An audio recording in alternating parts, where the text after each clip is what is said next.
Hey everybody, and welcome to episode 7 of Corporate Cardboard. I'm Dan, also known as Chairman of the Board, joined as always by my illustrious co-host Mackenzie. Mackenzie, how are you today?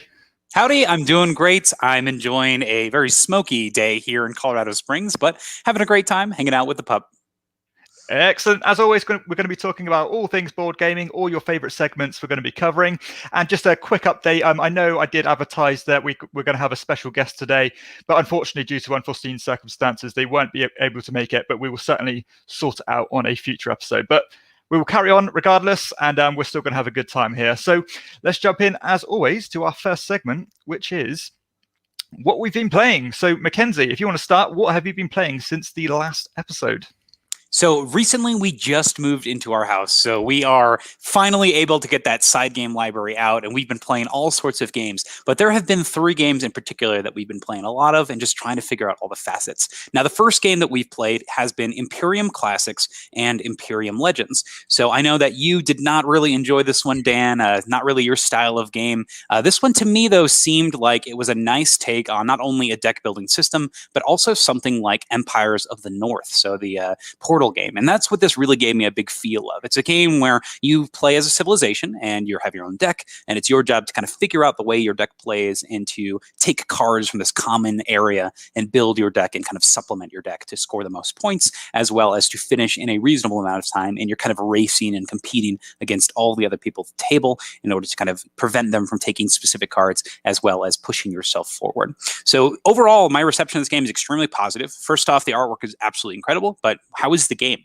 So the game itself, I think, is very straightforward. It's a deck builder, but this game does something very interesting that not a lot of deck builders focus on. This game is all about the culling of your deck. So it's about making sure that your deck is small, because every time you cycle through it, you're going to be able to get some type of bonus. So more cards, more points, all sorts of new powers, and you are trying to dig through this, and that's through your development stack.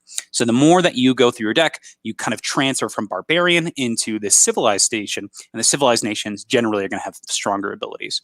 And that being said, outside of the simple mechanics, you also have ways that you are going to be getting rid of cards either temporarily, or you're going to be getting rid of them permanently, but they're still worth points at the end for you. And I think that's really cool. It has this thing called the history, where when you cull a card, it goes under your character. You still score for it, but it's out of your deck, which is cool because it makes your deck smaller, but you're not losing the card forever. The other neat thing is the garrison mechanic. So there's this cool mechanic where you can temporarily get rid of cards from your deck by putting them under other cards. And I think that's really fun. A lot of factions use this in different ways, but I like the idea that you can take dead cards in your hand and put them into this into another card, and they're kind of tied to that card. Really cool. Allows for a lot of fun.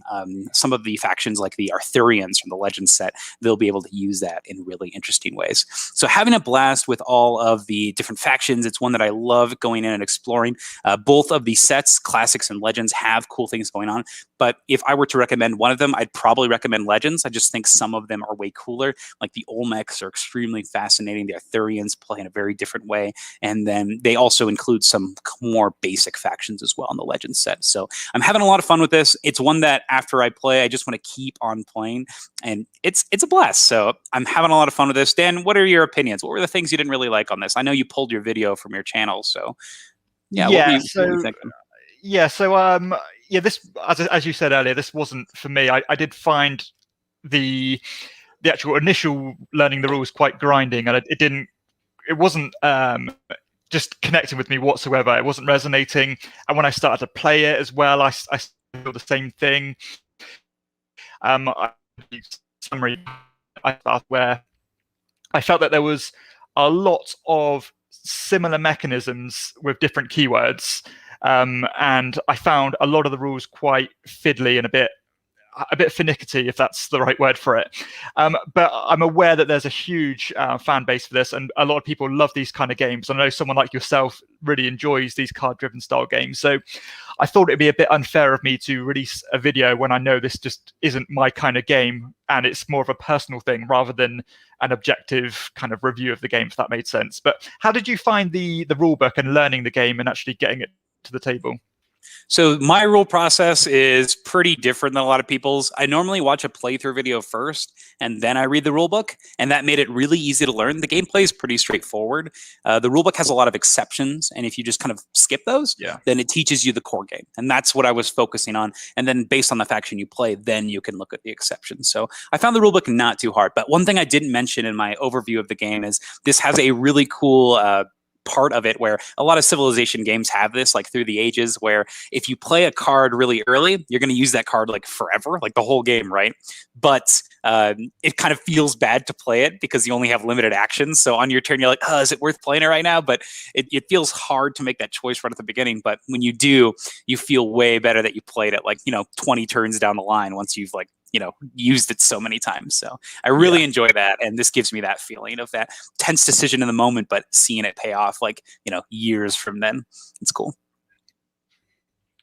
Yeah, cool. Well, I'm glad you're enjoying it. Like you said, it wasn't for me, but again, it seems to be really hot at the moment, and a lot of people are really praising this one. So that Imperium Classics. So the first game I want to talk about is a game I actually just dropped a review of yesterday. This is something completely different. This is an abstract card game, a strictly two-player game called Mandala.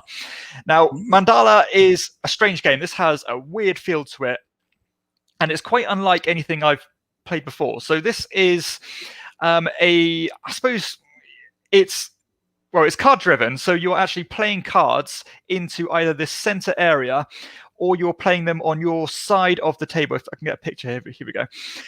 Where you are bidding on the cards in the center. So this game is broken down into 3 extremely simple actions, and one of them you hardly ever use anyway. So again, the first one here is to play one of these 6 colored cards into this mountain area, which is on this cloth sheet here, which is essentially your board.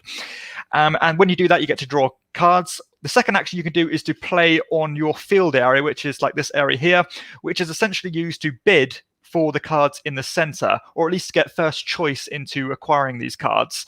And as soon as all 6 of the cards are played in one of these mandalas, then the scoring is going to trigger. And then you're going to take one of the stacks of cards, and you're going to allocate it to the lowest available slot here that you've got on each side of the table, which is going to determine how many points they're worth at the end of the game. And then all the remaining cards will go on your cup, it's called, which is like your score pile. And this is absolutely fascinating, and it has a lot more dimension to this game than might first become apparent, because you start acquiring these cards that are worth not as many points as they would be later in the game as you're acquiring different colored cards. So you want to start using the less valued ones as currency to pay for the more valuable ones. However, the other player is trying to maybe not put those more valuable cards in the offerings here in the mountains, so that you can't get them at all, and they're going to start using them as currency to stop you having them. I was absolutely fascinated by this game. It's something completely different. I'm always looking for something that's clever, unique, and just has a different pacing. And this one, it's so easy to play. It's really breezy. You're just smashing cards down.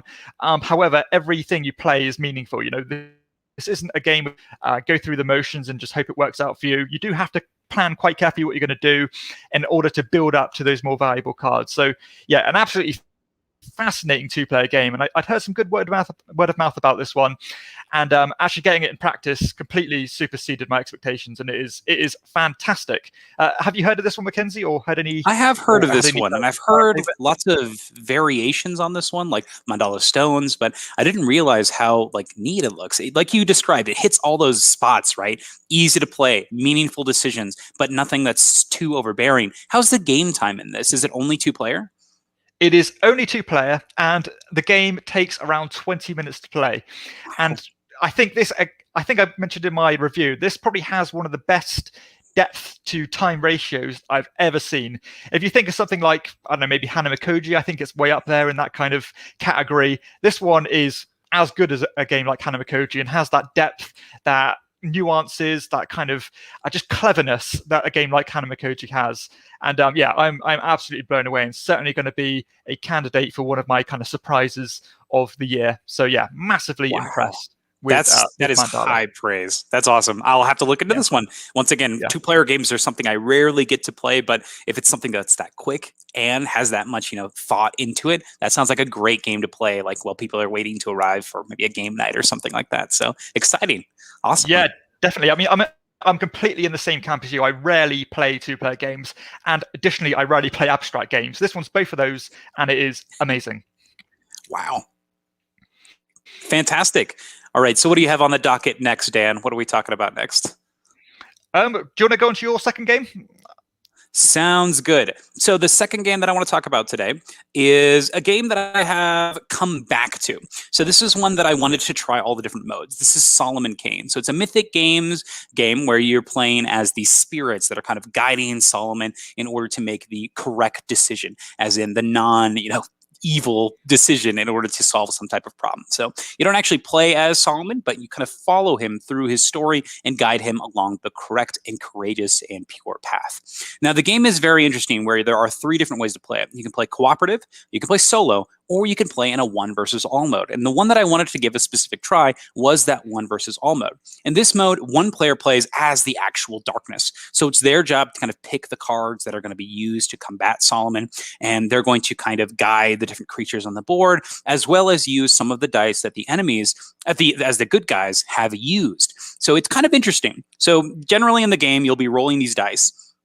And the dice have 5 different symbols. You have the heart that's white, the circle that's white, but then you have the black heart and then the black circle. And anytime an opponent uses the black heart and the black circle, they actually go to the darkness player and they can be used for actions on their turn. So this adds an interesting dynamic to the hero turn where they have a puzzle where they say, okay, I'm trying not to use these symbols. And this is where the 5th phase comes in. There's a cross symbol, and that can be used as a wild. So a lot of times what was happening was the heroes were trying their best to not use the black hearts or black circles so that the darkness player didn't get any actions. Now, this time I did play as the darkness player. So it was very, very straightforward to, prevent an opponent from using the dice, so they wouldn't get any actions. There is a mechanic where as the heroes, you can actually reserve your dice and save them or donate them. You also get a free reroll or a free flip every round. You can also pay for more of those. So a lot of times what would happen was the heroes would basically just reserve their dice, save for big turns, and then they would ignore specific symbols. And to me as the darkness player, that just meant that I basically was not getting any turns for like the entire game, which was very frustrating. And this is not a short game. This is a long story game. Generally takes about 2 to 3 hours. And when you take that and one of your players is literally doing nothing for about 80% of their turns, I don't recommend it. So after playing this one, I don't think I'll ever play this mode again because of that decision. In addition, they have you playing the darkness cards during the game, which are kind of how the game fights back. And your choice is simply pick one of these darkness cards to resolve. Yes, there is some choice in that, but ultimately it's not the most compelling decision. There's usually a right option as opposed to, choosing something interesting. So pretty unfortunate that it did not work as well.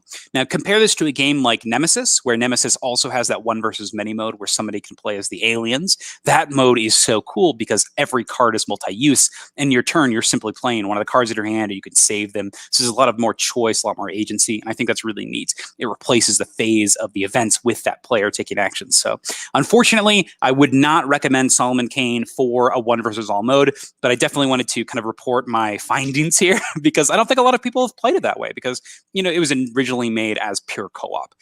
The solo mode, I do recommend. The cooperative mode is, I think, the best. It's where it shines, obviously. But if you're looking for a good story game, I say jump into this one, but stay away from the 1 versus all. Not the best way to play it. Okay. Do you feel it's a bit of thumbed in, a bit of a afterthought as a mechanism, as a game kind of approach? Or do you think they actually went with this intention to make it a game like this? So from base level, I think it was an afterthought. But you can tell that there were some good choices in the design, but unfortunately, they don't translate that well to actual gameplay. Like, it's very well produced. Like, it has its own recessed board that comes with it. You're slotting in dice, and it looks nice. It makes sense. You use the mechanics well. You can summon the darkness figure on the board, but in practice, it's very easy to counter and just not fun. So I'm never going to play as this character again. So I'm never going to do it again. Okay, fair enough. There you go. Not recommended by Mackenzie. Okay, so I just want to say good morning to Best at Star Trek, or if in the UK, good afternoon, but wherever you are in the world, hello. So thanks for joining us, Best at Star Trek. And Willy Wonka Golden Ticket is fun. I don't know what that is, but okay. Huh, okay. Is that a game? Yeah, there's a new game out that's based on the Willy Wonka IP. So very neat. Wow. Oh, I didn't know Glad that. to hear That's it's quite getting some interesting. positive praise. Awesome. Oh, wow. I'll have to check that out because it's quite an interesting IP that I haven't seen before.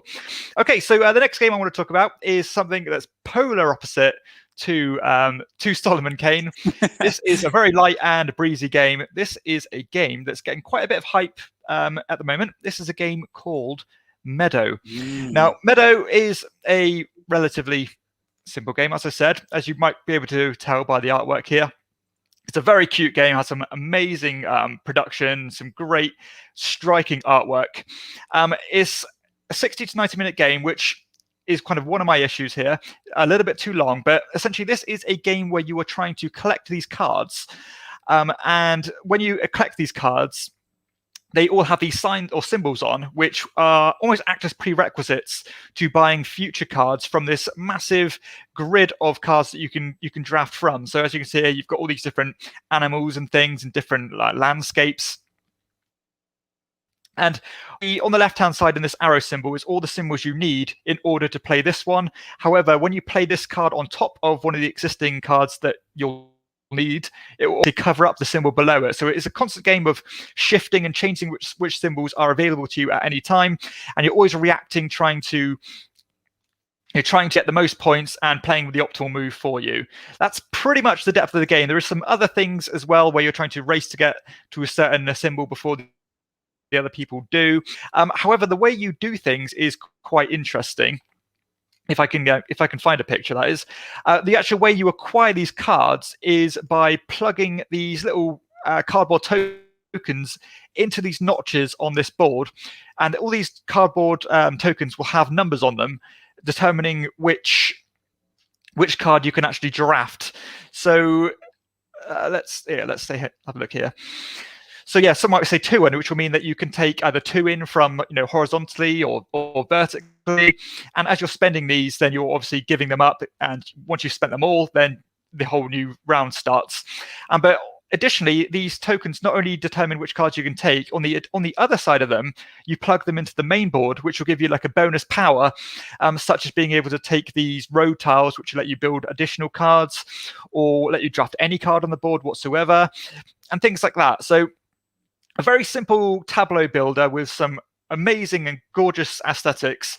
I can certainly see why this game has taken off. It ticks all these boxes and what these kind of gateway level games tend to do. Games like Wingspan obviously took off massively because of its mass appeal. This one, I think, is trying to tap into that same market.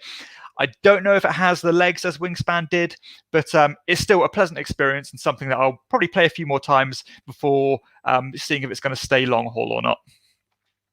Gotcha. So this one has been getting a lot of positive buzz. Totally get you there.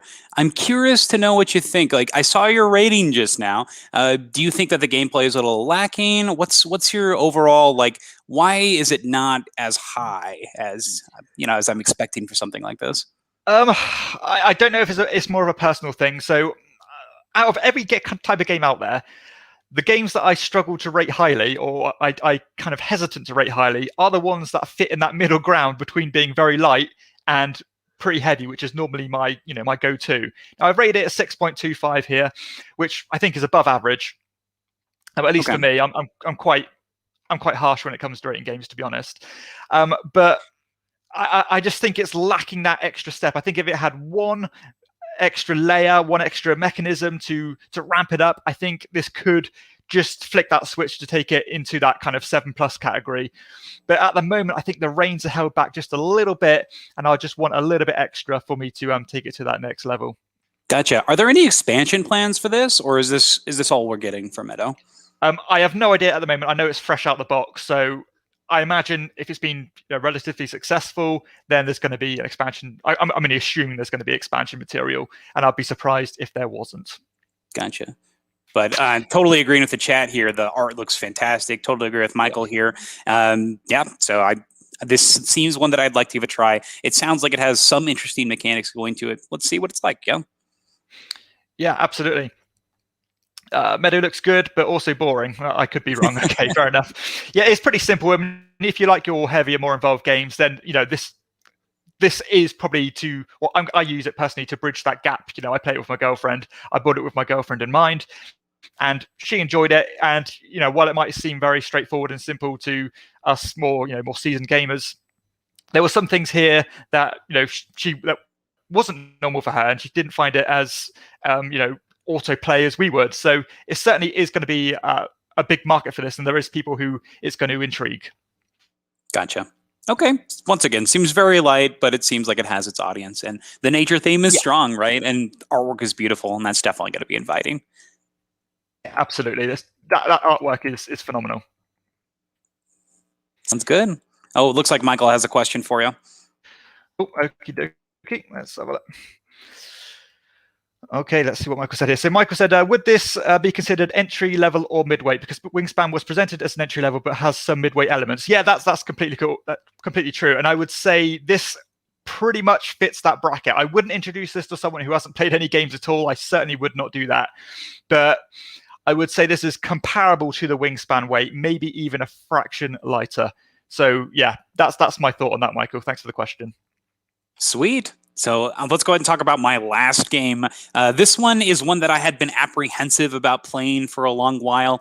Once again, this is a heavy app integrated game. This is going to be Destinies by Lucky Duck Games. So Destinies here is a questing game. However, it's competitive, whereas most of these games are going to be cooperative. And this one, you're going to go into a scenario. And this scenario, let's just say, for example, this is no spoilers or anything. Let's just say that you are in a town that is building a school. Now, one of you might be the person who's the contractor, and it's your job to build the school. The other person might be maybe somebody who's on the a committee to stop the school from being constructed, and that's maybe your goal is you want to stop that construction. And then maybe the last person is you are a student, and it's your job to make sure you get enough people to actually go to the school. So all of you have a destiny that's tied to this scenario. And right off the bat, that's kind of fascinating, right? But it's a 1 to 3 player game, competitive. So how does that play out? Well, what's going to happen is you're going to have 2 choices on how you want to complete your destiny. And you're going to be traveling around a map and taking actions in order to basically find items or complete, objectives that are going to help you lead to your destiny. So it's a race between you and everybody else to fulfill your destiny. Now, the gameplay itself is very interesting. It reminds me a lot of Mansions of Madness, where basically you're playing the whole game on the app. The board is pretty superfluous. You don't really need it, but your dice and your action resolution is done on the board. So you're going to be rolling dice to resolve actions. So on your turn, they give you the app. So you have the phone in front of you or the computer, and you basically pick on the map where you want to move. You pick on the map what tasks you want to do, and then it tells you a skill test that you must do. And this is my favorite part of the whole game, actually, is the skill tests. So on your turn, you always will refresh one of these purple dice. You can have up to 3, and then you have your 2 base dice. They go from 1 to 4. On your turn, you're going to roll. Whenever there's a test, you roll your 2 white dice, and you can use as many of those purple dice as you'd like. They have 1s, 2s, 3s, and then auto successes, which is cool. And then you're trying to reach a threshold. Now, the threshold is interesting because I don't know if you can see it here. It's like this little, it's a player board. It's got these little grids here. And what you're trying to do, I think it's that bottom left one there. Yeah, that's it.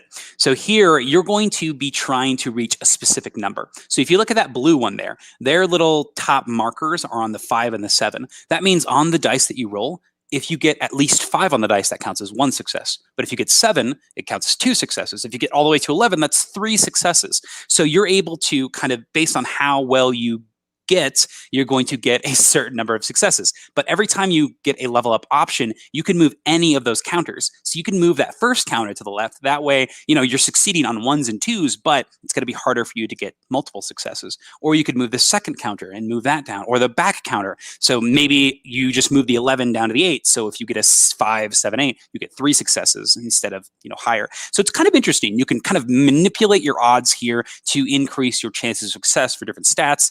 And so that's my favorite part of the game, is kind of the stat customization and the dice rolling and the resolving the tests. I think that's the best part of the game. And that's the only part of the game that's actually on the board, which is kind of funny because that's the part that doesn't involve the app. So I think that's kind of interesting.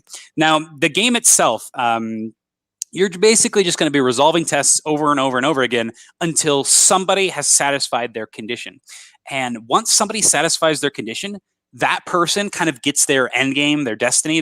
They finish their story, and then everybody else's story is just done. They don't even resolve it or see how it ends. It's just over. And I think that's so weird. So it makes sense. Yeah. It's a race game, right? But when I played, I got to resolve my story, right? So I won. I got to see how my story resolved, but I wasn't sure exactly how everyone else at the table was feeling because they just were finished. They didn't get to see their stuff resolve. And I think I don't know if that would be super satisfying. So I'm really mixed on this. I had a good time, but once again, I was playing on the phone most of the time. I wasn't really talking to the other people. I was reading out loud, but I'm not sure exactly what to think about this. It was positive in the tests. I liked rolling. I liked my turn. And when it wasn't my turn, I honestly wasn't really that invested because there wasn't really anything going on the board, right? It was all happening on the app. I think this game does shine at 2 players, though, because you can, the turns are quick, right? Less downtime. You're also you can help that person with like putting out tokens and stuff when they're resolving things. But I just have a lot of mixed emotions on this one. So Groom says, would Destiny be more experience? Understand it looks less a board game and more as an app game. It is definitely an app game more than a board game, in my opinion. You could definitely replicate the test system on the app itself. It's definitely an experience. But that's another thing where I'm struggling, where yes, and it's an experience, but if you're the person who loses, you don't get to fulfill that whole experience. I guess you could look at it at the way where like all the destinies are tied together, right? So if you're the person who successfully constructs the school, maybe that's the ending to your story of trying to prevent the school. Yeah, you didn't get to. The other person constructed it. But overall, not one that I'm like itching to play again, but also one that I'm like, I wonder what else the system can do. Like, how would future expansions integrate this?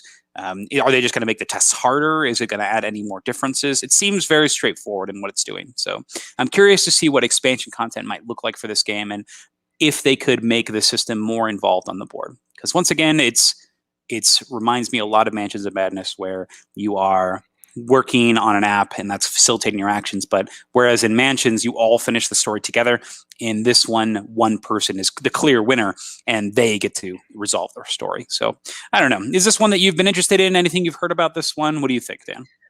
I've only heard mixed things about this one. I've not done a deep dive into it. Not normally the kind of thing I'd go for. I do like Lucky Duck games. I think they put out a good amount of games and good different types of goal.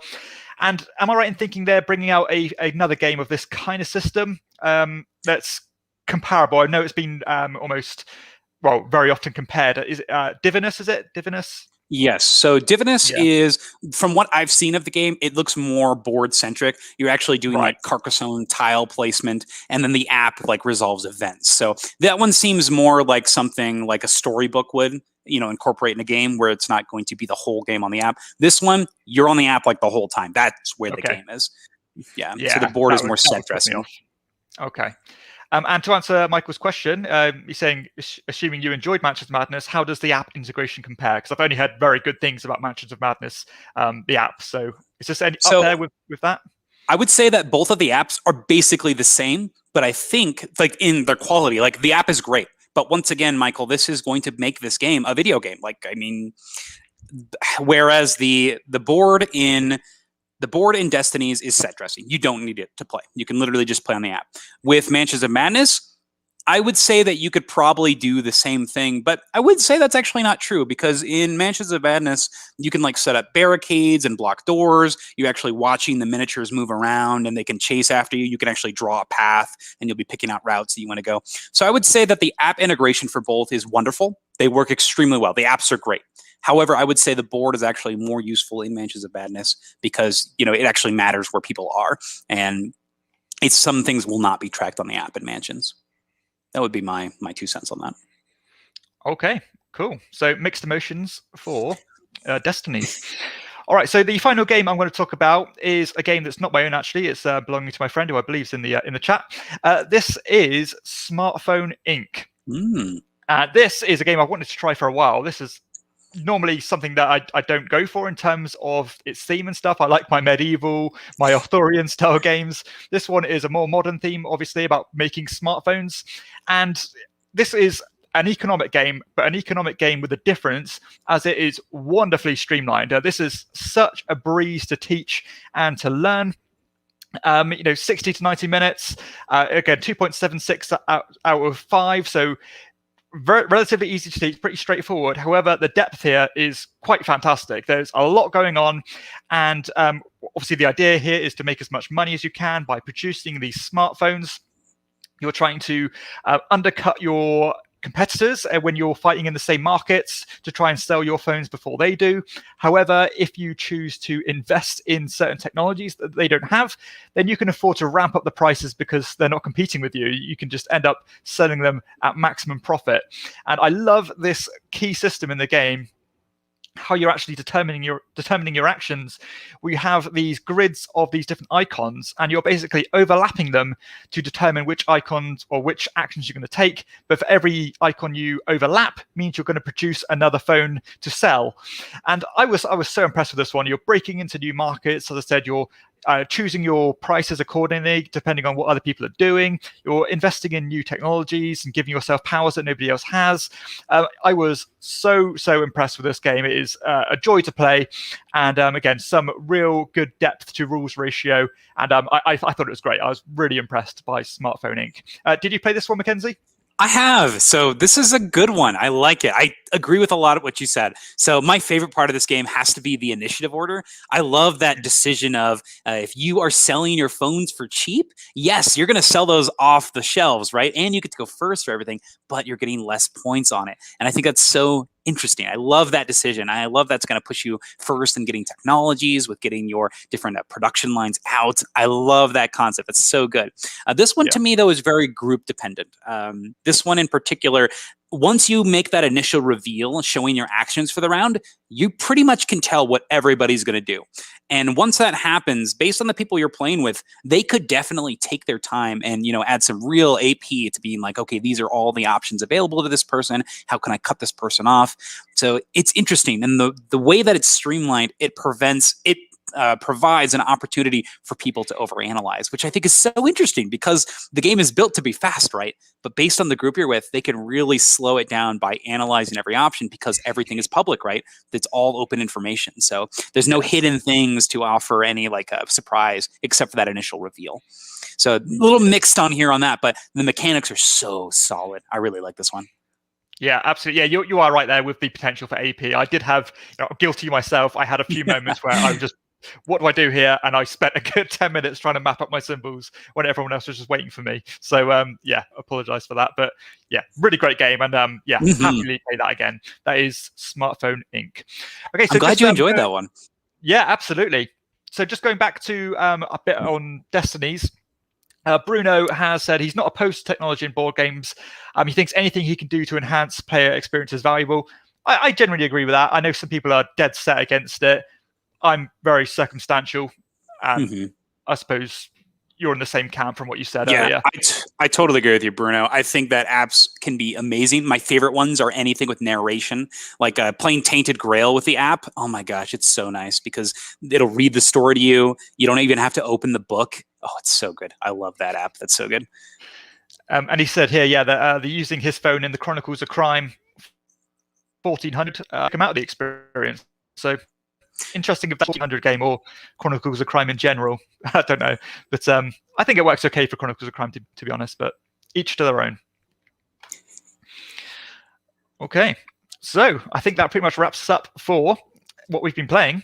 So we're going to go on and touch on a game each that we want to talk about this month. So rare occasion for me to actually join in this segment. But Mackenzie, if you want to take it away, what game are you interested in on crowdfunding? Sounds good. So the game that I want to talk about is one that I didn't know existed until about maybe 5 or 6 days ago, but I should have known it exists because it uses it's made by some of my favorite designers, and it's in a genre that I'm absolutely in love with. So this is called Earthborn Rangers. So Earthborn Rangers is a LCG, but it's being kickstarted. So basically, you are going to be funding the core set here, as well as a large campaign expansion. And the design team behind this has brought us some of the amazing games, such as Arkham Horror, the card game, the Street Masters. You have the Sadler brothers there. You also have the players who've made Lord of the Rings, the card game, as well as Marvel Champions, some design input there, and the newest Alter Quest. So you have a huge design team from Fantasy Flight Games, from Blacklist Games, and they are creating this game that is such an optimistic look at the future. This is a post-apocalyptic game where society has banded together to bring back society from the brink of destruction. So they have successfully recreated the wilderness and the environment and have instead made this lush landscape instead of something dry and barren. And I think that is so cool. So you get to see the fallout of this world, where you get to see the creatures that have adapted to the new environment, the man-made constructions that have been used to help out with the community and the environmental reconstruction, as well as playing with actually extremely solid-looking gameplay. So once again, this is an LCG, so you'll be building your deck beforehand and taking it into scenarios. It does offer core sets, so you're going to have different colored cards based on the classes that you pick. But you'll be taking your deck and you'll be going to do different tests in order to go through a story progression. You can play one-off scenarios. It has true solo mode. You can play a large story-driven campaign, and it looks fantastic. And the whole thing behind this game, Earthborn Games is going into this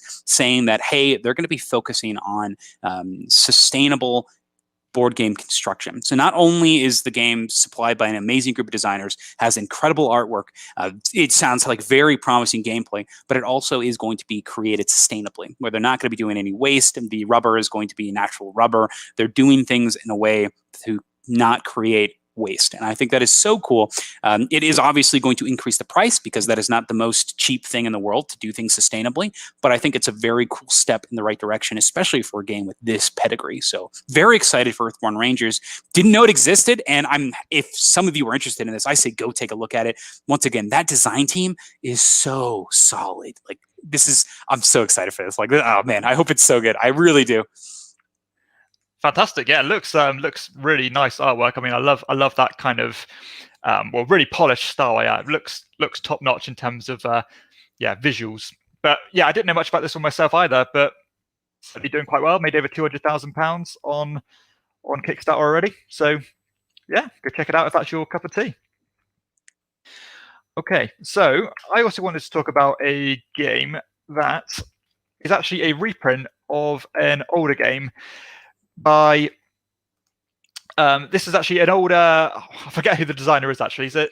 No, I can't even remember. This is a reprint of a game called Think Straight. This is a deduction game, and I tend to like deduction games. This is a game called The Lost Code. And I've just seen a bracket in brackets here that's been cancelled, so I could have missed something. It's been cancelled now. So no, you're so close. Maybe we should ignore I swear I checked this. Unbelievable. So I have no idea why this in has like been the cancelled, last but this hour? is a deduction game. Oh my! It must have been. Yeah, I swear I checked this very recently. Yeah, Leo Colvini game.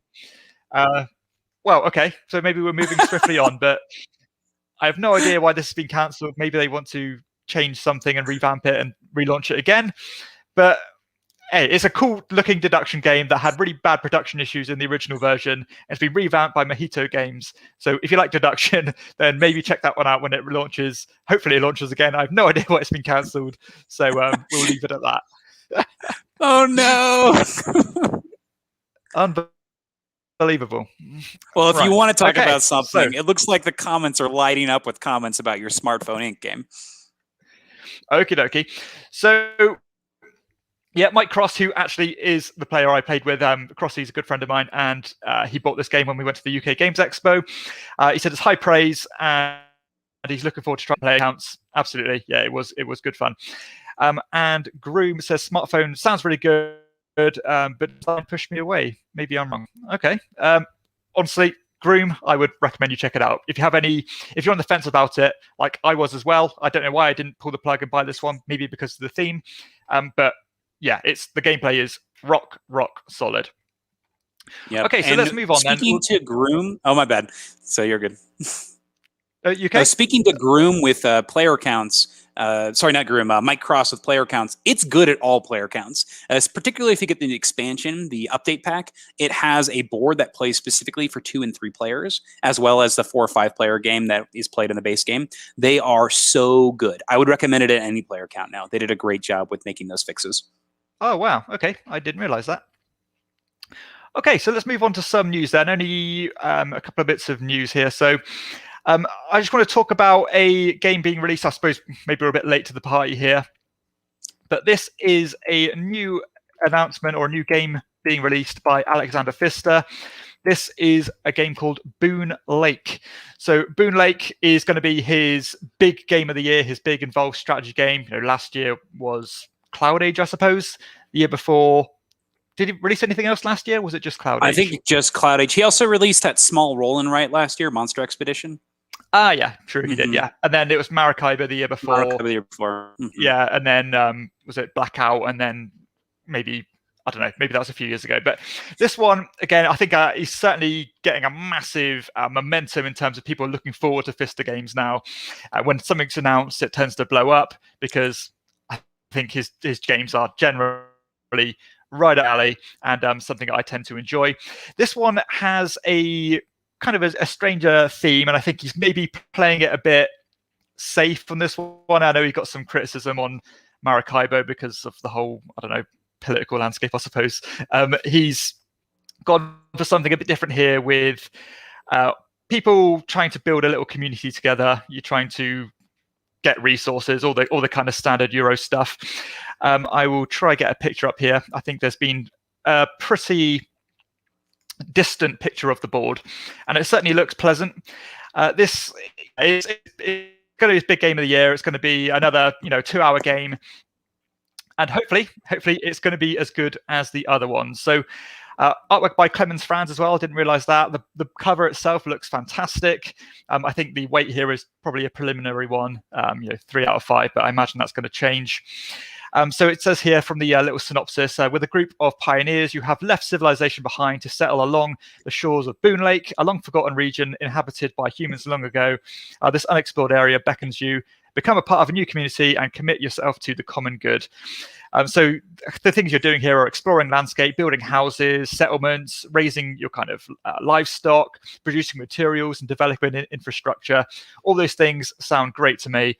And without any detail, it says, due to a novel action mechanism. So who knows what that can be? Very vague in its that just describes every, Alexander Pfister game. Yeah, absolutely. But still excited to hear this one, and it's going to come out this year. What are your initial thoughts on this one, Mackenzie?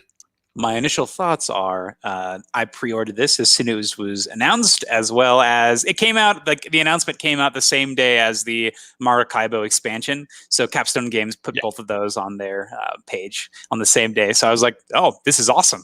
Let's do this. So those are both coming into the library at some point. But this looks like it's like somebody took the idea of Great Western Trail, of the cow farming, but made it, instead of taking them to Kansas City, you're just focusing on the ranch itself. And that's what this game reminds me of. It's like, it's got that story mechanic, but instead of doing the whole the cattle, what do you call it? The rustling of cattle, or the wrangling of cattle. Instead of wrangling cattle, you're going to be cultivating them. And I think that's cool. I think that's an interesting take, and I'm excited to see what it looks like. Okay, cool. Yeah, so but definitely be checking that one out. And it's going to be released this year, apparently. So hopefully we'll both get it to the table by the year's end. So any news you want to speak about yourself, Mackenzie? Yes. So I want to talk about a game that was announced a while ago, but now it has a date as to when it's coming out. And this is going to be on Kickstarter in Q4. This is going to be Weather Machine by Vital Lacerda. Now, Vital Lacerda games, I really enjoy some of them. Some of them I don't like. I think they're not as approachable, and some are not worth the ridiculous teach for the gameplay you get. But this one seems really cool. So this game in particular has you playing in a world where there's a scientist who's created a weather machine that is, yes, it's causing awesome weather in some places, but if you take something from some place, some other place is going to be affected. So yes, your place might have all sorts of awesome rain, but now there's a drought on the other side of the world or something like that. So the government has gone to the scientist's laboratory and says, hey, fix this. We got big problems here. Your weather machine's getting out of control. You're ruining the weather everywhere. And it's up to you to create prototypes on how to fix this weather crisis. So this is really funny because this game reminds me of Cloudy with a Chance of Meatballs, the Sony, or is it the DreamWorks movie? One of those movies where he creates the weather machine that turns everything into food. And that's what this reminds me of. It's like, you've got to help Flint Lockwood. You got to go there. You got to save the world before the meatballs kill it or whatever. And so the game is charming. It looks fun. It has mechanisms where, once again, you're building weather machine prototypes, and I think that's so cool. I really like when Lacerda really dives into unique themes. For example, Gallerist, I really enjoy that theme. I think it's so cool. you own an art gallery. That's so neat. You're constructing your art gallery. I love Escape Plan. I think he's done a great job with, that getaway driver and abstracting this game into, tiles and locations and movement. I think that's so fun. So I'm curious to see what he's going to do in this. Once again, it looks cute. It looks fun. I love the player boards. I love your little machines that you're going to be putting out. And I like the idea of creating prototypes. And I want to see what that looks like when you translate it into a game mechanism. Is it going to be something like Anachrony from David Turczi, where you are, giving yourself player bonuses that affect only you, that only you can use? Is it going to be something like Sidereal Confluence, where when you create technology, everybody can use it? I'm curious to see what this is going to look like in this world, because ultimately you all are working together, but it's just like who's going to be helping the best, I guess. So it's like a weird semi-cooperative game with, I hope, some positive player interaction. So looking forward to this one. Definitely one I'll be checking out. That's Weather Machine. Yeah, absolutely. And that one actually made my shortlist. I'm definitely going to check that one out when it gets released. Despite me not being sold on Vital Lacerda games yet, I've only played a couple of them, and again, I've not really found one that I really enjoy yet. I thought the Gallerist was a bit too much for me at the time. Maybe it'll be different now, but too long. I didn't enjoy it a bit.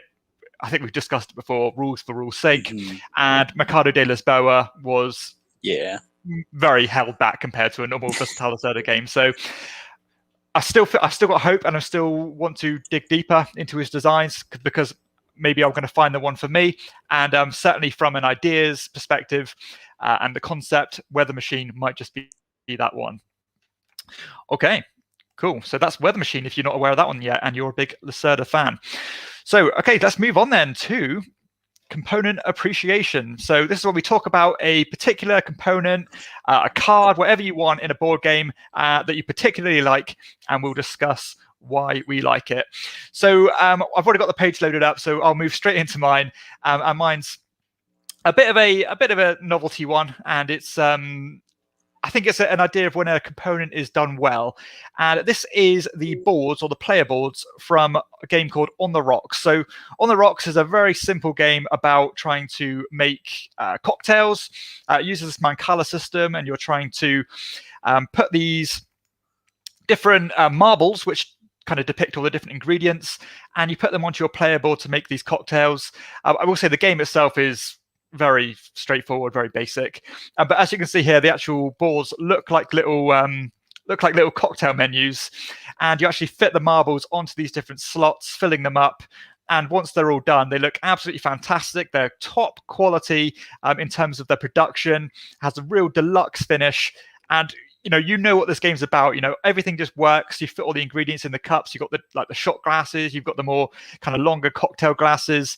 And I just love the thematic ties there and how well it's used. And it just feels, it adds so much to the game.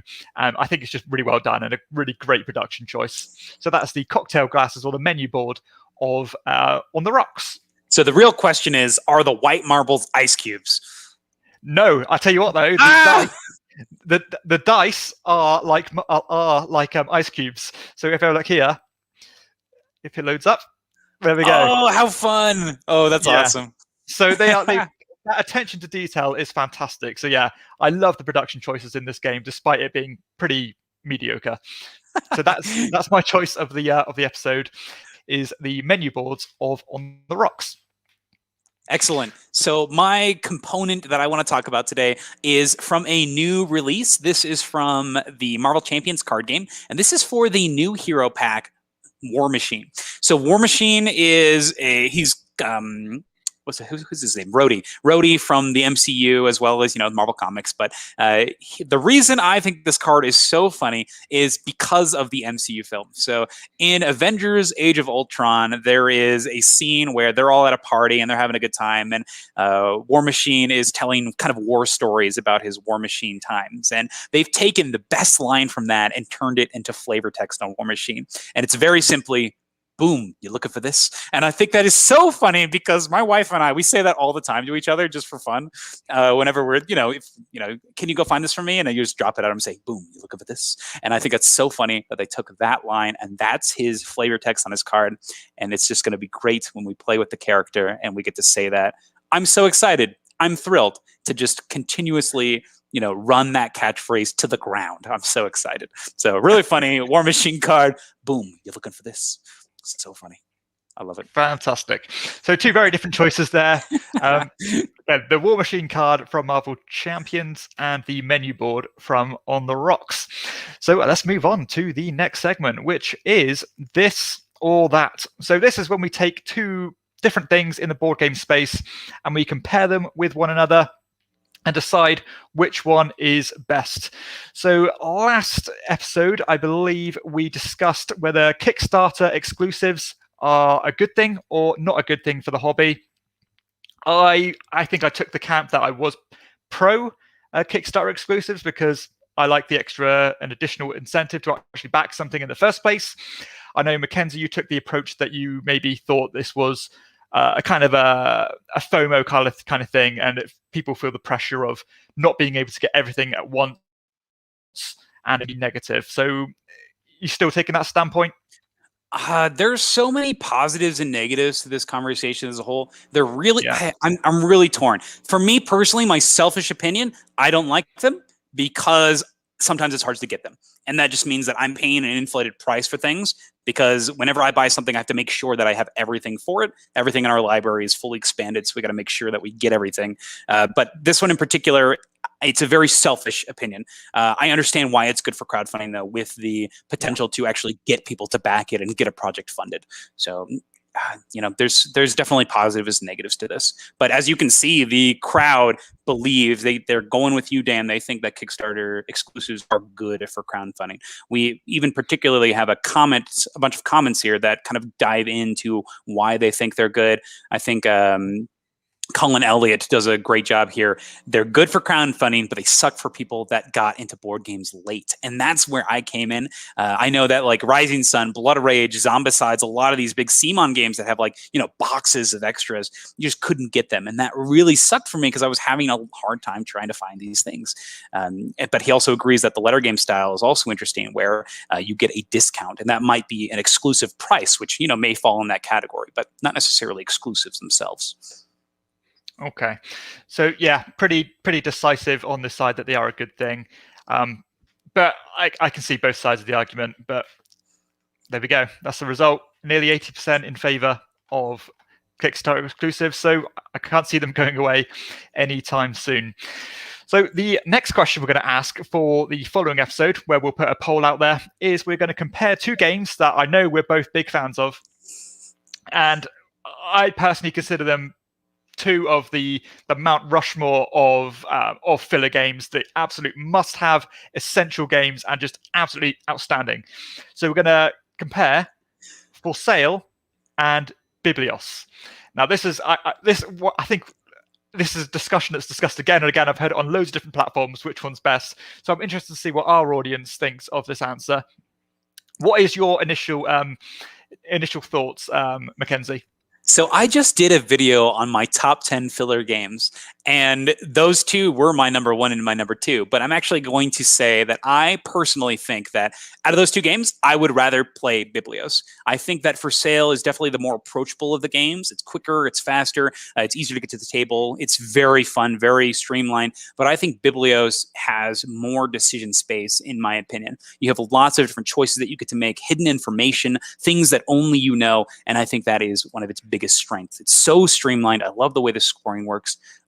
It's in my top 10 games of all time. Biblios is I think that game is so good. And every time I play, there's so many different things you can do. I played the other day and I tried a strategy I had never done before. And I thought that was so cool that I could approach a game like that after playing it countless number of times. So I love how tactical yet strategic it can be. I love the push your luck, how well it's integrated. And I love that quick decision space. It is so satisfying. I love Biblios. So that's going to be my pick.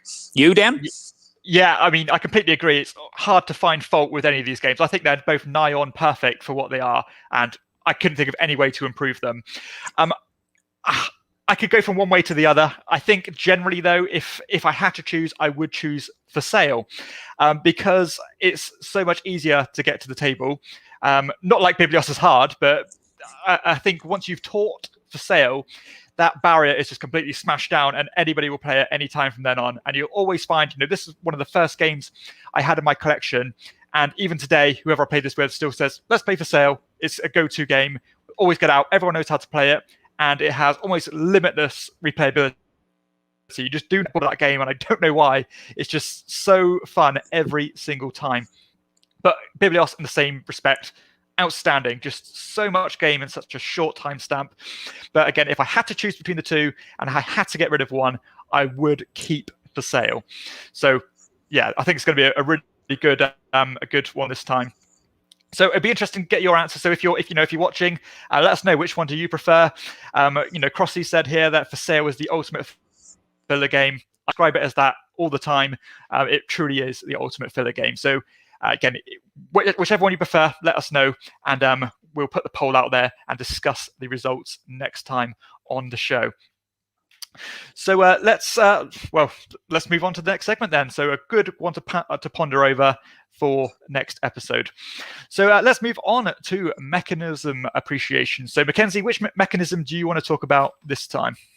So the mechanism that I wanted to talk about in particular was found in Feast for Odin. So this is Uwe Rosenberg game where you're playing worker placement, gathering resources, going on these giant raids, bringing home islands, and ultimately storing stuff into things. But during this game, a lot of your actions are going to allow you to gain occupation cards, and that's what I wanted to talk about in particular. So occupation cards are a great little mechanic. What's going to happen is at the start of the game, you're going to get a starting one, and to play these occupation cards, you have to do two things. So the first thing you can do to play these cards are take one of the bottom rows. The bottom actions all let you draw these occupations or let you play them.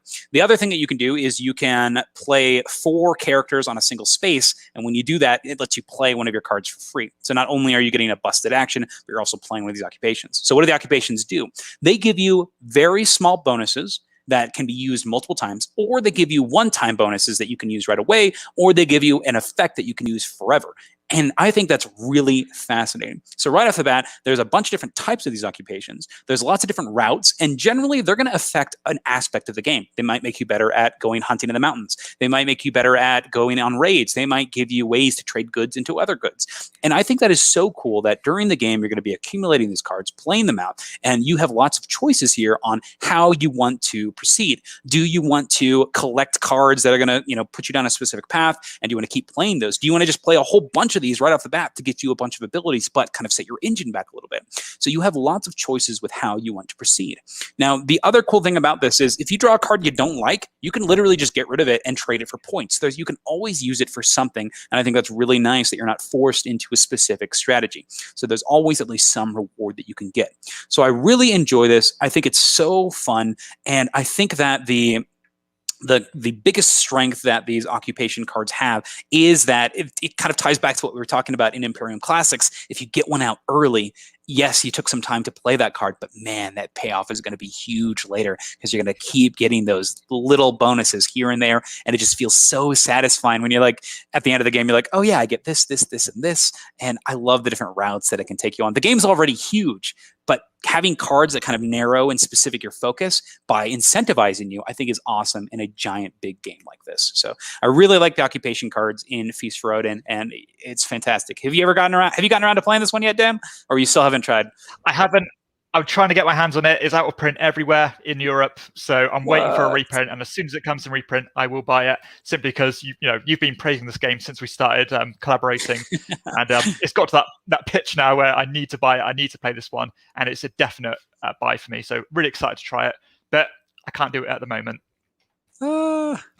Okay, so the mechanism I want to talk about is from a game by Vladimir Suki. This is a game called Pulsar 2849, which is a dice-driven worker placement style, using them to take different actions. But the thing I love about this game, and something I like in general about mainly Euro-style games, is games that play with turn order in interesting ways.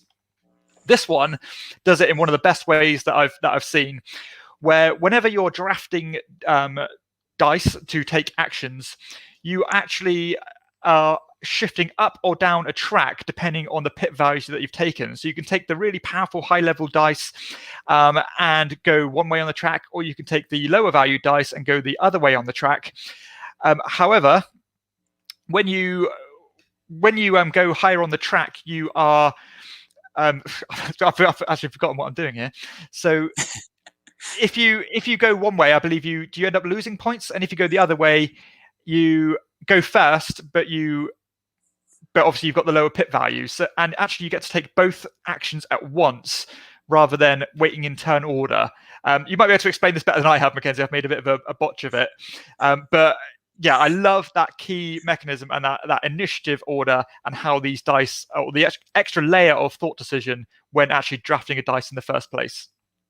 I think it's really cool. I love the way that you set the median. So based on the rolls, like if you roll all 6s and 5s, your median might get placed to where 5s are the bad dice, but 5s are incredible still. Like, I love that decision of this, where a good roll can really change things. And I like the incentives where it's immediate. You have to make that choice right then and there. I think that's really cool. So I think it's a great choice, Dan. Yeah, it's a fantastic mechanism, and a pivotal part of the game. You know, you cannot just keep smashing those higher dice, because you're going to slip further and further down that track, and it's not going to end well. So yeah, if you like your dice drafters, I highly recommend checking out Pulsar 2849. It is a top quality one. So that concludes our mechanism appreciation. Let's move on to everybody's favorite. This is the random game of the week, or of the episode. This is a game where we use the random game function on the Board Game Geek website, and we'll discuss what comes up and get our initial thoughts on that game. So let's get it up so everyone's looking at the same time. If I can click the right button, that is. There we go.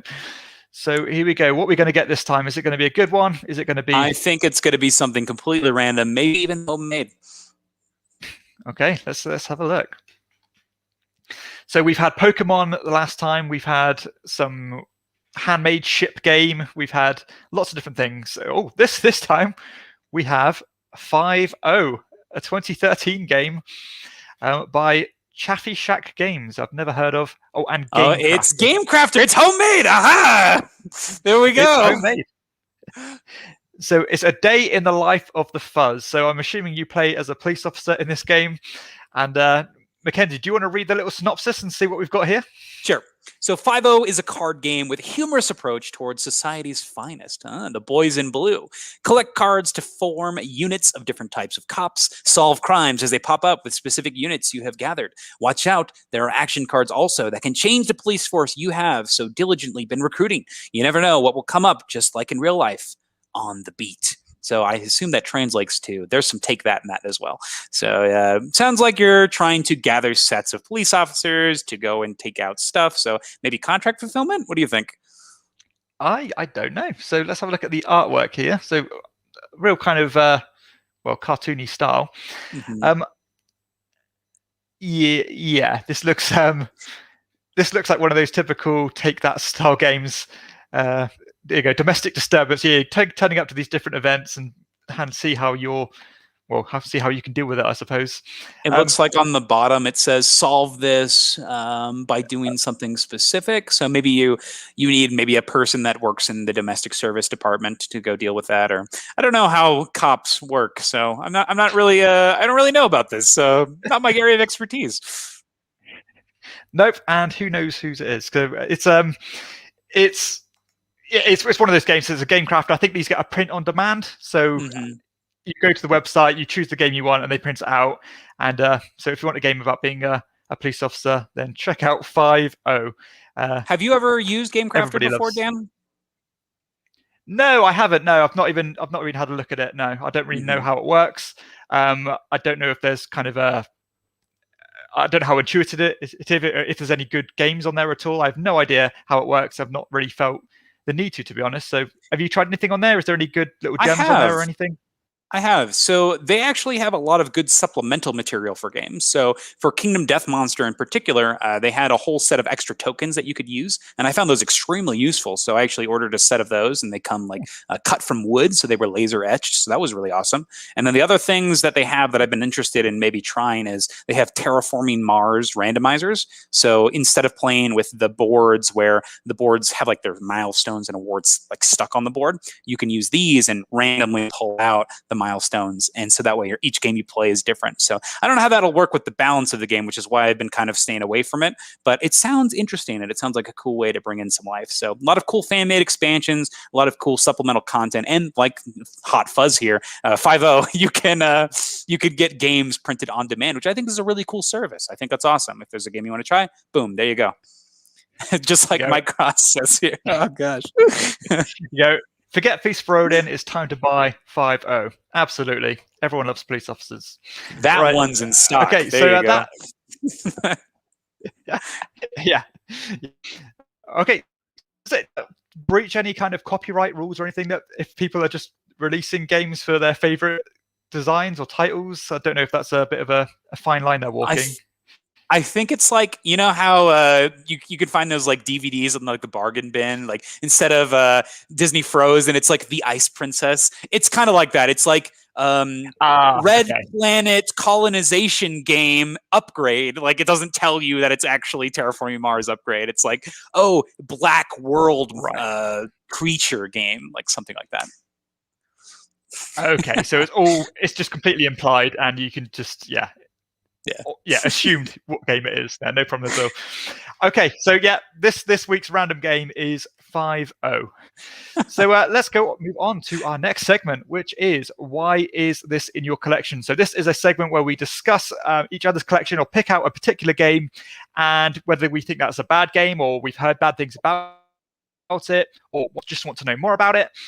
This is what this segment is all about. So I'll go first. I picked up my game for Mackenzie's collection. And this is a game that I've heard very mixed things on. A very reputable company and a very successful publisher. This is Tapestry by Stonemaier Games. Always looking for a Civilization-style game. Still yet to find the one for me. Tapestry, is it good? Is it not good? So if you're looking for a Civilization-style game, this is not the game for you. This game is very much Civilization in theme more than mechanics. This game is more akin to, in my honest opinion, it's more akin to a roll and write, personally, with cards. So this game has you, on your turn, you get to spend your resources to go up a track. And that's the whole game. It's got 4 tracks. And when you go up a track, you activate an ability. Now, this may sound super dull. I'm like I'm dissing it, but I actually enjoy the experience of this one. Not my favorite game of all time. I think it's like a 7 or an 8. I think it's actually a 7. So I think this one it's fine. It's not the best thing. The big thing in this game is it is a Jamie Stegmaier game, so it is very, very random. So just be aware of that. Just like Red Rising and what are the other games that he's made? Viticulture and the other one that's extremely random, Euphoria. So very, very random, and you're going to be constantly drawing cards, constantly drawing tiles, rolling dice for resolutions. You'll have a faction ability that makes you unique. Some are way stronger than others. They actually released a errata pack to where if you start with specific characters, you start with like maybe 60 extra victory points because your faction's so bad. So it's really interesting where like, yes, the game is so freaking random. It is very unbalanced. You can get into scenarios and situations where you could just be like, losing by 150 points. Like that happened in the last game of this I played. Somebody was like 200 points or so above everybody else. But the reason this game is still in the library here is because it's fun. Like this is, yes, it's random, but yes, its theme isn't the greatest in the world, but it's a blast to play. On your turn, you're moving stuff around, you're putting things on the board. The actions are fun to do. And I compared it to a roll and write earlier because a lot of the times you're going to be getting bonus actions. And just like in Praga Caput Regni, which I think is definitely the better game, but in this one, you are constantly getting bonus actions. You'll pay a resource to move up this track, which will let you put a tile, which lets you get a resource, and that lets you get this effect. And because you got that, you get this tile and you put it on your board, and that'll get you a bonus. And that all happens in one turn, and it's fast. I love that the turns are quick in this game. I love that the game itself has players always playing. There's no set round structure, so it's just constantly going. I really like that. And this game borrows a mechanic similar to Everdell, where players can pass from age to age at different times. And that means that you may end the game at different times as well. So one player might be done, 30 minutes before everybody else. And that could be a positive or a negative. Positive is you don't got to sit there and wait for everybody's turn. You can play a solo game on your side or, pull out your phone and have a good time and watch what everybody's doing. Bad thing is if you don't want to do that, you're kind of sitting there and waiting. But like I said, this game is not the best game in the world. It's also not a Civilization game. It's also not any of these things, but it's fun. I have a great time playing it. almost everything in the game is positive. So nothing is really, you don't feel bad about anything happening. Yeah, that would be my recommendation here. It is so fun to play, and that's why it's still in the library, because it's a blast. It's very easy to play, great production value, very beautiful, great chunky pieces, good to manipulate, good to manage. That's why it's in my collection. So probably not a game for you, in my personal opinion, but it's a blast. I like playing it. Okay, good. Well, it's good you enjoy it, but yeah, I do really struggle with that degree of randomness. And as you said, I wasn't like, as soon as this was released, very shortly after, they patched up everything, and kind of, they must have not play tested this or something, I don't know, but yeah, feedback must have not been good initially, but it seems to have sizzled out a bit now. People aren't really talking about it, so I don't know if it has the kind of longevity that a lot of the other Stonemaier games do, but still glad to hear that you enjoy it, but doesn't sound like it's for me. And Michael says here that Through the Ages Digital is his Civ game. Yeah, I love Through the Ages, but I don't like to sit in front of screens and stuff. I do enough of that at work. Whereas I love Through the Ages, the board game, but people I played it with didn't tend to like it as much as I did, so therefore it didn't get to the table. So, but yeah, fantastic game. Okay, Mackenzie, what have you got for me? So this one is one that I've seen a lot. I've heard a lot of people talk about it. It's in a couple of my friends' collections, but they've never pulled it out, and I've never got a chance to play it. But it's one that I want to hear your opinions on, and this is the party game Can't Stop. So just from the outside looking at it, it looks like it's a low production game. It looks like it's a mass market game. It uses this funky plastic board with cones. What is this game about? Why do people like it? Why do you like it? Why is it in your collection? Tell me, why should I buy this game or give this one a try? Okay, so yeah, Can't Stop is actually a game that goes back to the 80s, I believe. Oh my gosh. Sid Saxon design. This is a push your luck style game. Yeah, if you like push your luck, then this is what this game is all about, and it does it pretty well. It's not my favorite of the bunch, because there's some really great push your luck style games, but it's certainly a solid one. So I think I've rated it about 6.5 out of 10. This is a game where you are rolling a bunch of dice. I think it's 4 dice at a time, and then you are putting them in pairs, trying to match these different numbers. So if I can find some photographs here. So basically the board is very simple, where you have these different tracks, and there's been a ton of different versions of this because, again, it's such an old game.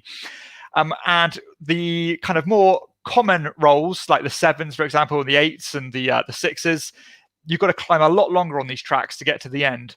Whereas the polarities, the 2s and the 12s, are much less frequently rolled, so you only have to roll them a few times to get to the top. So you're trying to roll these things and trying to move your marker up. However, when you don't roll one of those numbers that you've decided for that round, so I think you get 3 per round, then you'll go bust and you'll move back to where you last saved. So you've got to know when to call it quits, because you'll kind of secure your place on this track, and that'll be like a new benchmark to start from.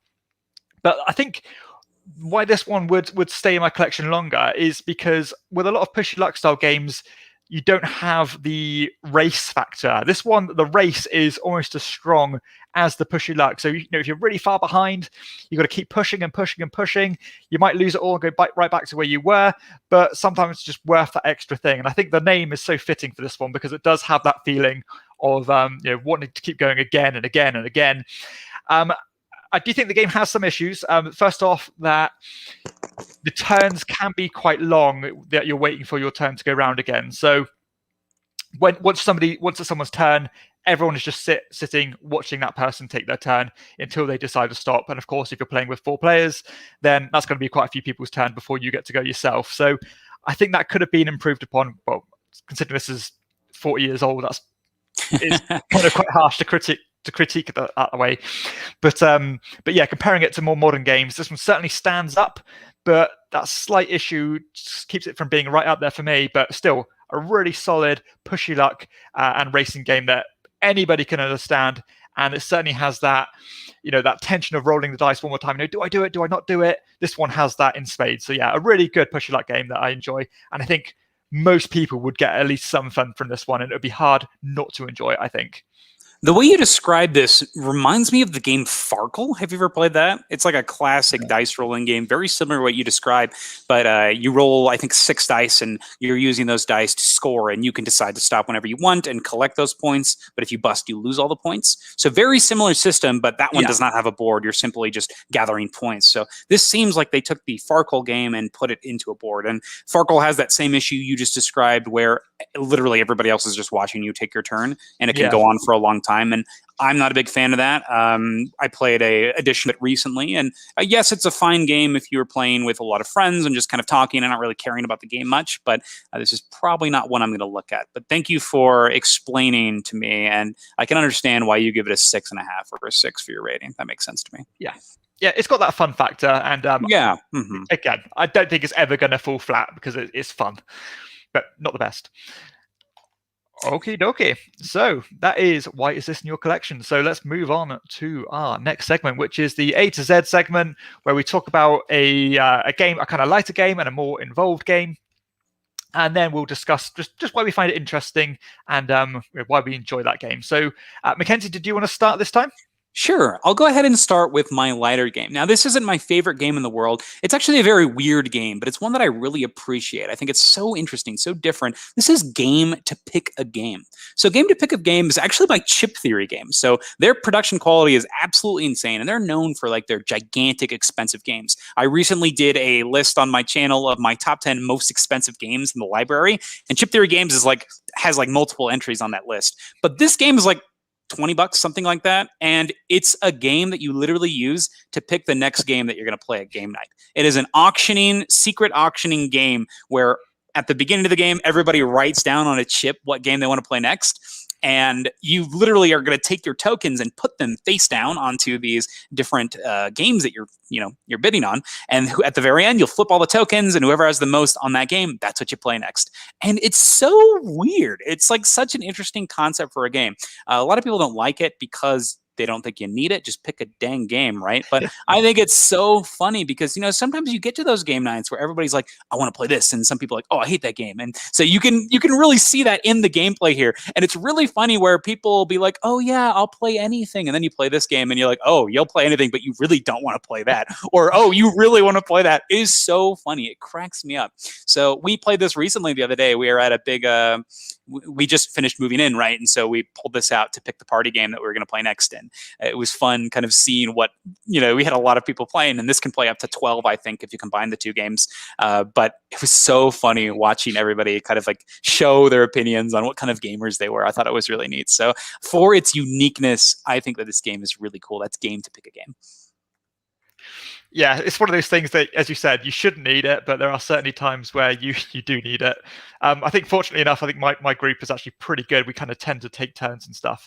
But yeah, a real novel idea and quite clever. And I think people will buy this for that novelty factor. So that is Game to Pick a Game. So the game that I'm going to talk about is a game that surprisingly flew under the radar. I thought this was going to blow up a lot more than it did. This is a game called Gods Love Dinosaurs. It's a family-friendly game, a game where you are trying to building up this little habitat and still, like literally, economy where you are trying to put these little kind of critters onto the map, and then you're trying to put the predators onto the map as well to feed off the critters. And also, there is a kind of an apex predator or the dinosaur on the map as well, who eat the predators. And it's a real weird game about trying to spin all these plates, trying to keep the perfect balance and keep your little kind of infrastructure working. And it's quite interesting because you need to have enough space to put the critters into. You don't want to make them spread too fast, otherwise there's nowhere else for them to grow to, and you're being inefficient. You want to make sure there's enough food there for your predators to eat, because if they don't eat, they're going to die themselves. But at the same time, you're not getting any points unless your dinosaur or your apex predator is eating at all. And it's really interesting. It's a tile placement game, as you have these different terrains, and only certain animals can live in certain terrains. And when you take certain tiles, you trigger either the critters kind of mating with one another and spreading into additional tiles, or your predators will have to move, and they all move in different ways. So I think the the kind of lion things here move 2 or 3 spaces in any direction, and they gobble up everything on the way. You got like the flying predators as well that fly down and swoop down on the prey. And it's a really interesting thing as you're building these volcanoes as well, and you need to make sure that the dinosaurs can move from one volcano to the other, or again they'll kind of be left stranded and not be doing anything. It's a real interesting game, and one that I can't compare it to anything else. And I'm so surprised to see this one didn't take off as well as it could have, because it looks nice. The meeples have a real fun factor. It's very photogenic and I think aesthetically pleasing style game, as you can see from all the different shaped meeples and things. And I think my initial idea of why this probably hasn't taken off as well as it could have is because of the name of the game. I think the name is absolutely horrendous. I think it could have been a much slicker, a much cooler sounding game, whereas Gods Love Dinosaurs sounds, in my opinion, it sounds abysmal. But the game itself is pretty damn good.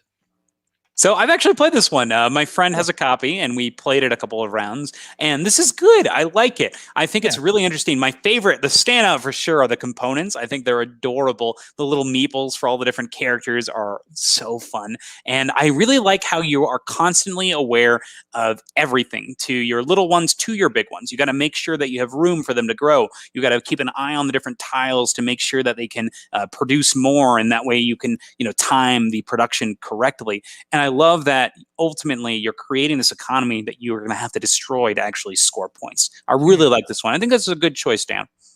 Yeah, just nice to spread some awareness about this one, because I think there's a big market yet to know about it, simply because it's just not spread around. And again, what do you think about the name? Do you think it could have been a better title for the actual game?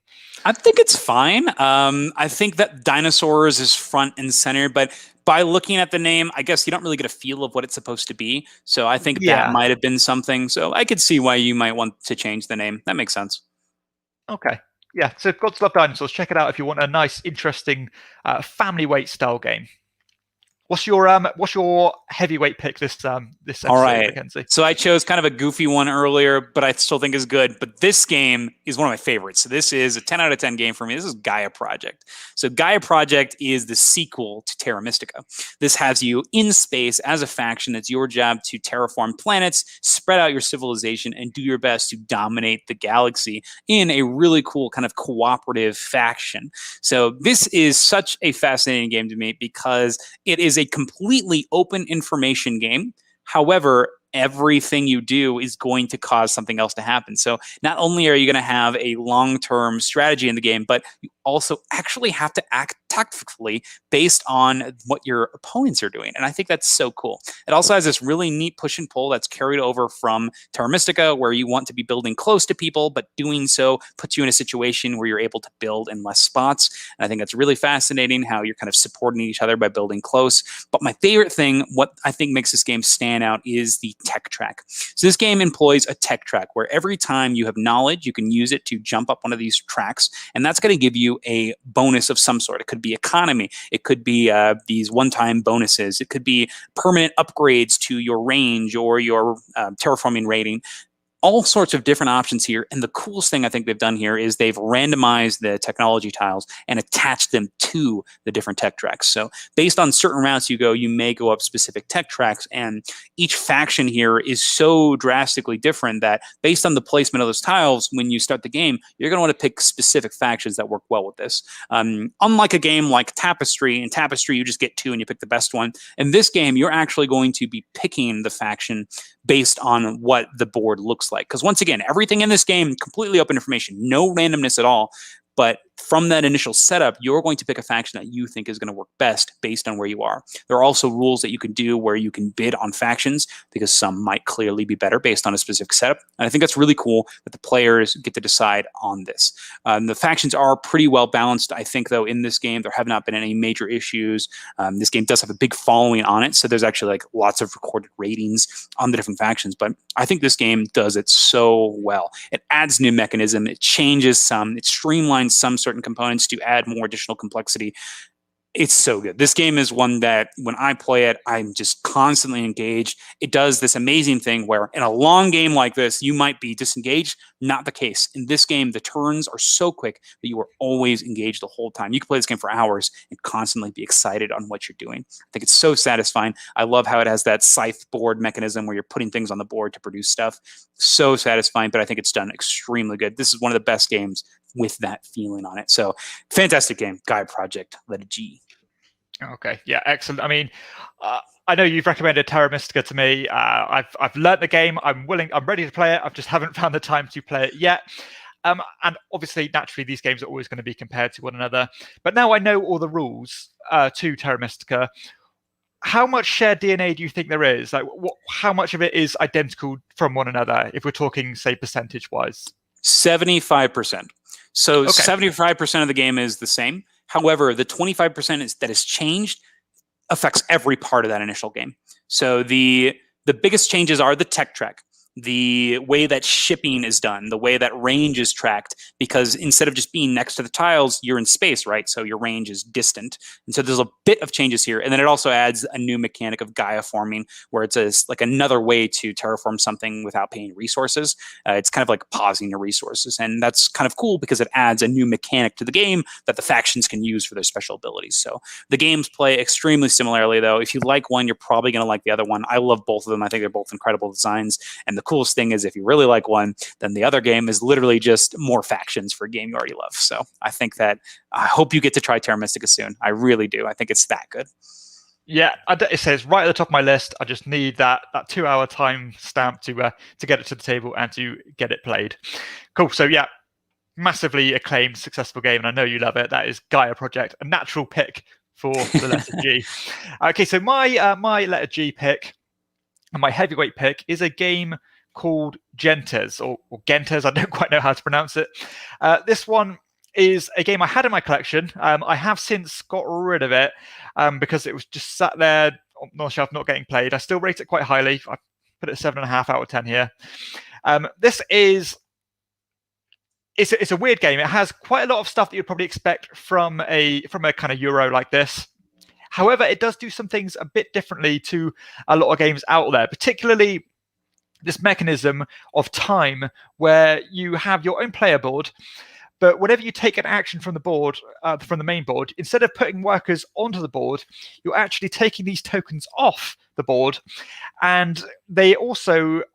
You're taking those actions off the board, you're putting them on your different slots here. You see at the top of the player boards, you have all these different squares, and you're actually going to plug them into those slots, and that depicts time. So whenever you take one of these tokens, not only are you taking that, each of these tokens has an hourglass assigned to it as well, or maybe even 2 or 3 hourglasses, which is going to block off more spots and reduce the actions you can take per turn. So if you want a particular action, you might have to bite the bullet and take a lot of time, and actually maybe that might be only your 1 of 2 actions, where if you took loads of quick actions, you can get a bunch of them taken and, of course, have more mileage and getting more things done. And you can go along, you can unlock more of these padlocks to give you more time to play with as the game goes on. You've got a population here where you have different workers of different types, and you are trying to manipulate them to fit these different population cards at the bottom. So you have all these different kind of buildings and different things, and they all require different types of workers. And on your player board, you are shifting them up and down. They're pushing each other back and forth because they can never overlap. And it just has a lot of things going on. You try to get points by scoring these buildings, manipulate your population, again, manage your time effectively. And that one key mechanism is what made Gentes stand out for me and make it kind of feel a lot better than a lot of other games out there. And if you like your deluxeified games, then Gentes Deluxe is certainly one to check out because the production is outstanding. So yeah, my letter G pick, Gentes. Wow, this one looks awesome. That mechanic sounds so fun. I love that that's a mechanic in the game that you can unlock more time. I saw the lock symbols on that, and I thought that was really cool. So seems like a great one. And like you said, it uses a time mechanic efficiently and coolly, and the deluxe looks gorgeous. Yeah, really, really solid game. And yeah, I would definitely recommend any Euro lover to check this one out. So that is Gentes. Okay, so that wraps up this segment of A to Z. So that pretty much leads on to our final segment where we are going to kind of propose a new question and discuss the last question we left on the former episode. So the last question we asked on the former episode was, I believe, preferred weight category of games. So again, ranging from light to medium light, medium heavy, up to heavy. And I chose medium heavy. I believe you chose medium heavy as well. Am I right? Yep. And that seems to be like the popular choice as well, sitting at about, let's see the percentage here, 60% chose medium heavy, with second place at medium light with 32%. Nobody picking 1 to 2, light as possible, but only about 7% picking strictly heavy. So it definitely seemed like that was the choice here. You have this is the spot where it's not super light, it's not super intro, but it's something that's giving you some more tasty mechanisms with a little bit more difficult decisions and potentially more complicated mechanics, which can create a more satisfying game experience, in my opinion. And that's why I chose it. So I think it's pretty clear that looks like that's the commonality here. What do you think, Dan? Yeah, absolutely. I suppose the kind of content that we put out is tailored to more that style of gamer, maybe more than more intro level gamers. So I think for our audience in particular, this is a natural fit, where generally these are the kind of games that I cover, and generally the kind of games that you cover as well. So yeah, expected answer, but it completely lines up to what I like as well. So I voted for medium heavy, and it was the winner. So fantastic. Okay, so that was last week's question. So the question we're going to propose for next episode is, if there are going to, or verbatim, are too many games being released per year? So I suppose this is a bit of a conundrum. We love the hobby. We love the hobby because it's fun, but I think we go down this rabbit hole where we're almost never satisfied with what we've got and always looking on to the next thing. So as soon as something comes out, straight onto the next thing.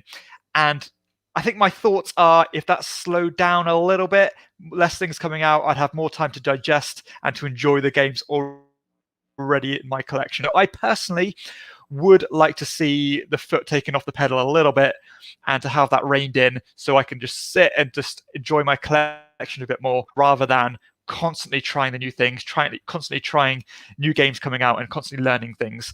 What are your thoughts, Mackenzie? I think there's definitely positives and negatives to a bunch of games coming out. First off is you might have a specific style of game that you really like, and with a bunch of games coming out, more of that style of game are going to be released for you, and that's awesome. Like maybe you would only get maybe one release a year based on the specific game you're looking at.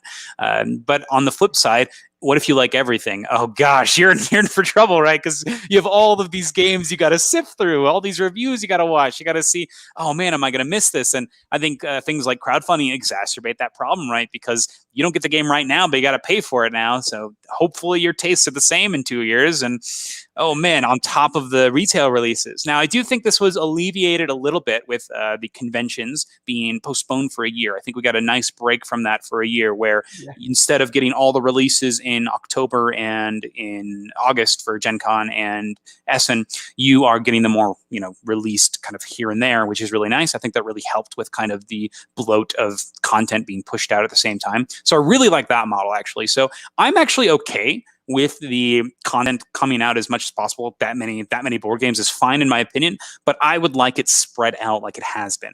I imagine that once Gen Con and Essen come back into full swing, that it's probably going to lean back on there. So not super excited for that. But if we could keep it like this, then I would vote for more games being released. I'll take it. Okay, yeah, that's a valid point actually, because it always does seem like each year it's so like rear heavy, towards the end of the year, November time, all the games I'm looking forward to come out at once in one massive chunk. I've got to cover them all before the end of the year. And it's, as I said, if it's more spread out, fantastic. Drop one game that I love per month or really looking forward to, rather than dropping 10 in 1 month. It just has a bit of a bottleneck and it becomes a bit of a burden. But yeah, it's a tough one. It really is a tough one, because ultimately we're content makers. We need more stuff coming out. We need more stuff to put out. But at the same time, I like to enjoy the stuff that I've already got as well. And I often, well, particularly the more I'm getting into making more and more content, I'm rarely getting to play stuff in my collection. But that's where we are. I do this as a choice. I enjoy it. But yeah, I think I would like it rein back a bit. Whereas, I can see both sides of the story. But yeah, personal choice for me. I would say I'd like just it reined back just slightly to make it a bit more palatable and a bit more doable for me. So yeah, we'll put that question out on as a poll, and be interesting to get your thoughts on that one. What do you think the audience will lean towards? I think they're probably going to lead to less games being released. As a consumer, it's hard to pick up this many games, especially when it's like all coming out of your extra pocket change. So it could be hard to follow these things. And the draw is real to get just everything, right? Like you don't want to get that FOMO, right? As you said, you're looking for Feast Rodent. It's out. You can't get it. That sucks. So that's terrible. So I hope that people don't feel like they have to buy everything. Yeah, absolutely. Okay, so what are your thoughts? Let us know, and we'll make sure to talk about it on the next episode of Corporate Cardboard. But I think for this episode, that pretty much wraps everything up. Mackenzie, is there anything you want to cover or mention before we conclude? I have been playing. We got Terraforming Mars Ares Expedition in last night. Don't really have enough plays in to give my full opinions on it, which is why it wasn't mentioned here. But I am looking forward to playing more of that. I like that it has a solo and a co-op mode. That's really cool, where you get to work together to terraform Mars. That's awesome. I'm surprised that the base game doesn't have that. Also, I'm in the process of getting specs for a gaming table. So I'm looking for how to construct one of those here and getting different ideas on that. So that's what's going on in the life of Mackenzie here. How about you, Dan? Fantastic. I got loads of games to cover. Obviously, it was the UK Games Expo last week, so ended up acquiring quite a few games. Still need to fight through quite a lot of them. So far, so good. Really enjoying everyone I've played so far. Trying to look at some of the big ones up there on my shelf. I've got 4 Gardens to play. I've even got games like Seven Wonders Duel, so kind of blast from the past that I haven't played yet. So looking forward to try that one. And actually, I ended up purchasing Jaws of the Lion as well. So I've never played Gloomhaven, and so this is going to introduce me to that game. And who knows where I'm going to go on this one? I have no idea what to expect, despite this one being one of the most covered and prolific games out there. So interested to see what this game has to offer, and if it is as good as everyone says it is. Man, those are some great games. I hope you have a blast with them. I really do. Yeah, absolutely. Me too. So yeah, thanks for everybody for joining us on another episode of Corporate Cardboard. Always fun to talk to Mackenzie. He has great insight to the hobby, got great analysis, and if you're not aware of his channel, please go check it out because it is top quality content. So for everyone else, thanks as always. We'll see you next time on Chairman of the Board, on Corporate Cardboard. Bye now. See ya.